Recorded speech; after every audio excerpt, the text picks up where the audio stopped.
सेहरन थी। पुरानी हवेली के चारों ओर पेड़ों की शाखें कंकाल की उंगलियों की तरह लहरा रही थीं, मानो किसी अनकही कहानी को फुसफुसा रही हों। अंदर धुंधली मोमबत्ती की लौ दीवारों पर नाच रही थी, जिससे परछाइयां लंबी और विकृत हो रही थीं, जैसे कोई अदृश्य प्राणी हर कोने में छिपा बैठा हो।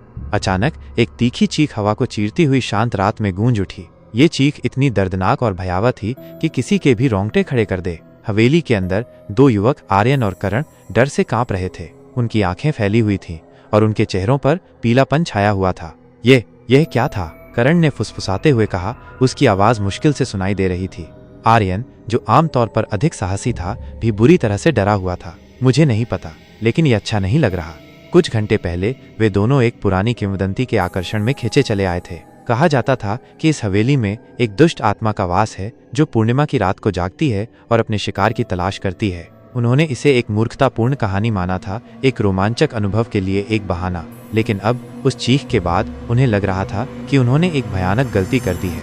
हवा में एक ठंडी लहर महसूस हुई और मोमबत्ती की लौ अचानक बुझ गई, जिससे कमरा पूरी तरह से अंधेरे में डूब गया। आर्यन और करण ने एक दूसरे का हाथ कसकर पकड़ लिया। उनकी धड़कनें उनके कानों में गूंज रही थीं।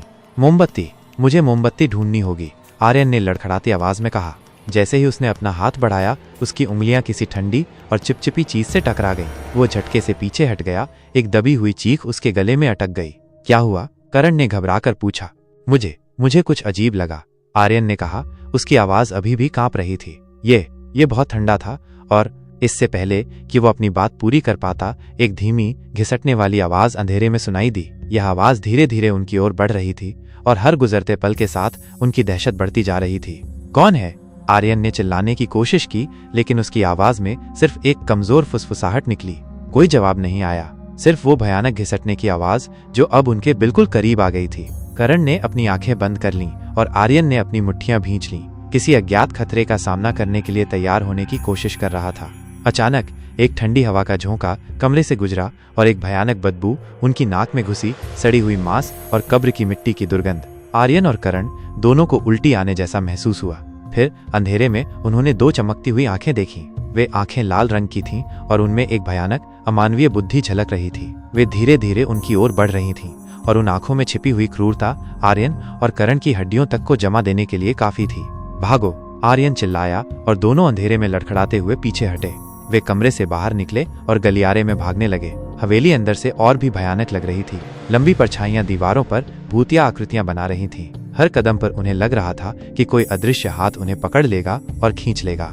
वे सीढ़ियों से नीचे भागे। उनकी सांसें तेज और अनियमित थीं। नीचे के कमरे में पहुंचकर उन्होंने दरवाजा खोलने की कोशिश की, लेकिन वो जाम हो गया था। ये खुल नहीं रहा, करण ने हताशा में कहा, दरवाजे को जोर से धक्का देते हुए। पीछे मुड़कर देखने पर उन्होंने देखा कि वो भयानक प्राणी धीरे धीरे सीढ़ियों से नीचे उतर रहा था। उसकी आंखें अभी भी चमक रही थीं और अब वे उसके भयानक चेहरे की कुछ झलकियां देख पा रहे थे। विकृत विशेषताएं, नुकीले दांत और पीली झुर्रियों वाली त्वचा। हमें कोई और रास्ता ढूंढना होगा, आर्यन चिल्लाया और वे कमरे के चारों ओर देखने लगे। उनकी आंखें किसी भी संभावित निकास की तलाश में थीं। कमरे के एक कोने में उन्होंने एक पुरानी धूल भरी अलमारी देखी। आर्यन ने उसे खोलने की कोशिश की और आश्चर्यजनक रूप से वह खुल गई। अंदर एक छोटा सा गुप्त मार्ग दिखाई दिया जो अंधेरे में गायब हो रहा था। अंदर चलो, आर्यन ने कहा और दोनों बिना किसी हिचकिचाहट के उस संकरे मार्ग में घुस गए। मार्ग तंग और घुमावदार था और हवा में नमी और धूल की गंध आ रही थी। वे अंधेरे में टटोलते हुए आगे बढ़े। उस भयानक प्राणी की घिसटने की आवाज अभी भी उनके पीछे सुनाई दे रही थी। कुछ देर चलने के बाद मार्ग एक छोटे से तहखाने में खुल गया। तहखाना अंधेरा और ठंडा था और दीवारों पर अजीबोगरीब नक्काशी बनी हुई थी। कमरे के बीच में एक पुराना पत्थर का वेदी थी, जिसके ऊपर कुछ अजीबोगरीब प्रतीक बने हुए थे। यह जगह और भी भयानक है, करण ने फुसफुसाते हुए कहा। अचानक वेदी के ऊपर रखी हुई एक पुरानी किताब चमकने लगी। एक मंद हरी रोशनी कमरे को भर रही थी और हवा में एक अजीब सी ऊर्जा महसूस हो रही थी। आर्यन और करण डर से पीछे हट गए। उनकी आंखें उस चमकती हुई किताब पर टिकी हुई थीं। किताब के पन्ने अपने आप खुलने लगे और एक धीमी कर्कश आवाज कमरे में गूंजने लगी, मानो कोई प्राचीन मंत्र पढ़ रहा हो। यह क्या हो रहा है? करण ने कांपते हुए पूछा। आर्यन का गला सूख गया था। वो कुछ कहना चाहता था, लेकिन उसके मुंह से कोई आवाज नहीं निकली। वे दोनों उस भयावह दृश्य को देखते रहे, जैसे किसी बुरे सपने में फंस गए हों। जैसे ही मंत्र समाप्त हुआ, कमरे की हरी रोशनी तेज हो गई और वेदी के ऊपर एक धुंधली आकृति प्रकट हुई। यह एक लंबी पतली आकृति थी, जिसके लंबे सफेद बाल थे और उसकी आंखें खाली और काली थीं। वो आकृति धीरे धीरे उनकी ओर मुड़ी और आर्यन और करण को लगा कि उनकी रूहें उनके शरीर से बाहर निकल रही हैं। उस आकृति में एक ऐसी भयानक बुराई थी जिसे उन्होंने पहले कभी महसूस नहीं किया था। तुम कौन हो? आर्यन मुश्किल से बोल पाया। आकृति ने कोई जवाब नहीं दिया। उसने बस अपनी लंबी हड्डियों वाली उंगलियों को उनकी ओर बढ़ाया। आर्यन और करण जानते थे कि अब उनका अंत करीब है, लेकिन तभी करण ने वेदी पर रखी हुई किताब को देखा। उसे अचानक याद आया कि उसने बचपन में एक पुरानी कहानी पढ़ी थी जिसमें एक दुष्ट आत्मा को एक विशेष मंत्र और एक प्राचीन अवशेष का उपयोग करके वापस भेजा जा सकता है। क्या यह वही किताब थी?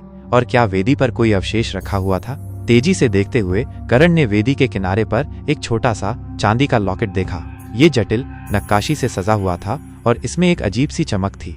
बिना सोचे समझे करण ने लॉकेट उठाया और उसे कसकर पकड़ लिया।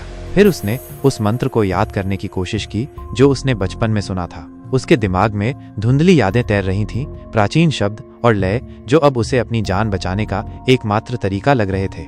उसने गहरी सांस ली और लड़खड़ाती आवाज में मंत्र पढ़ना शुरू किया। शब्द अजीब और अपरिचित थे, लेकिन जैसे जैसे वो आगे बढ़ता गया उसकी आवाज में आत्मविश्वास आता गया।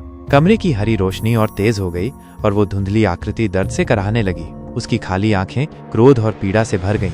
आर्यन ने करण को आश्चर्य से देखा। उसे विश्वास नहीं हो रहा था कि उसका दोस्त क्या कर रहा है। क्या ये सच में काम करेगा?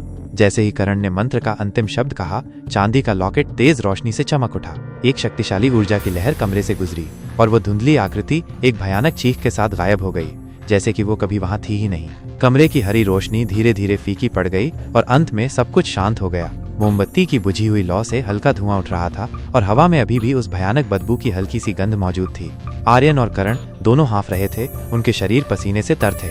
उन्हें विश्वास नहीं हो रहा था कि वे अभी भी जिंदा हैं। करण ने अपने हाथ में पकड़े हुए चांदी के लॉकेट को देखा। यह अब शांत और ठंडा था, लेकिन इसमें अभी भी एक अजीब सी चमक बाकी थी। मुझे लगता है हमने इसे हरा दिया, करण ने फुसफुसाते हुए कहा। उसकी आवाज अभी भी कांप रही थी। आर्यन ने हाँ में सिर हिलाया। उसका चेहरा अभी भी सदमे से पीला पड़ा हुआ था। हाँ, मुझे लगता है, लेकिन उस रात उन्होंने जो कुछ भी अनुभव किया था वो हमेशा उनके साथ रहेगा। वे अब कभी भी पुरानी किंवदंतियों को हल्के में नहीं लेंगे। उन्होंने अपनी आंखों से बुराई का सामना किया था और वे जानते थे कि दुनिया में ऐसी चीजें मौजूद हैं जो उनकी समझ से परे हैं। धीरे धीरे वे तहखाने से बाहर निकले और हवेली से दूर भाग गए, पीछे उस भयानक जगह को छोड़कर जहां उन्होंने मौत को इतनी करीब से देखा था। पूर्णिमा का चांद बादलों के पीछे छिप गया था और रात फिर से गहरी और शांत हो गई थी, लेकिन आर्यन और करण के दिलों में हमेशा के लिए एक गहरा डर समा गया था। उन्हें पता था कि वे उस रात कुछ ऐसा छोड़कर आए हैं जो शायद कभी पूरी तरह